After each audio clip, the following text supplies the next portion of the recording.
Hey guys, welcome back to the channel. It's been a while. What I've been doing lately is I have been testing different phones. So I've been using iPhones for the last 15 years. I started with the iPhone 3GS, but I've always been interested in a lot of the other phones on the market, especially the flips and the foldable type of phones. And one of my favorite foldables is actually the Oppo Find N2. It's a Chinese made phone and it wasn't available in America. They actually came out with a new version, which is the Oppo Find N3. And I found out that the OnePlus Open is actually identical to the N3. So I picked up one of these because the Oppo Find N2 was an amazing foldable phone. I really liked how compact it was without sacrificing the folding aspect of it. So I wanted to do a quick unboxing and first impressions of the OnePlus Open.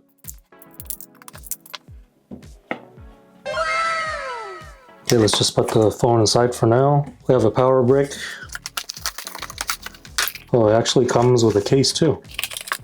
And then we got this cool red cable right here in the paperwork. It's not something that you see all the time with manufacturers. So nice red USB-C cable really stands out. So this is an adapter that goes from USB-C to the legacy interface. Okay, let me just get all this stuff out and look at the phone. So this is the OnePlus Open, and I'm told that it is identical to the Chinese-made Oppo Find N3. So I try my best to show you guys a crease in the middle. One of the nice things about the Oppo phones, or in this case the OnePlus phone, is that the crease is very minimal. It should be almost invisible with something on the screen. They have this really unique camera bump right here. It's this huge circle in the back. And just if you're curious about how to put on the included case, pretty easy. It comes in two pieces. So it's color matched to the actual phone. I got the green version. I believe this phone comes in black and white color too. Just first impressions from holding the phone. It's actually nice and compact, which is what I really liked about the Oppo Find N2. It was one of the most compact foldables that you can get without sacrificing on that foldable screen. This is an iPhone 15 Pro Max, just to give you guys an idea of size. So if I just hold up both for you guys, you can see size comparison.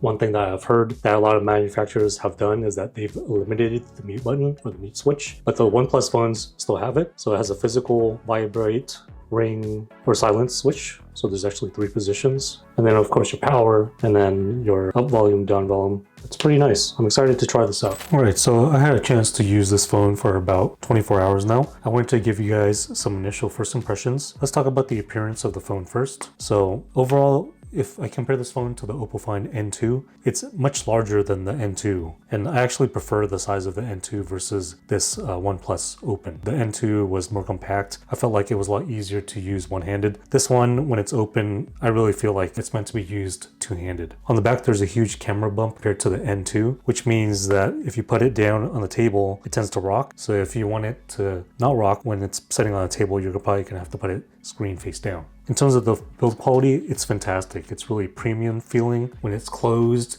completely. There's no gap like a lot of other foldable phones. And then when it's open completely flat. Sometimes other foldables have a slight bend, even though it's in the fully open position. But this one opens basically to 180 degrees. So if you put it down on the table, it should lie down nice and flat. But of course, because of that camera bump, it sits off the table a little bit. Now the screen quality is nice and vibrant. It's a really bright display. The scrolling is really smooth. The animations are really smooth too. So even when you're scrolling fast, everything feels nice and snappy. That's really thanks to the 120 Hz display.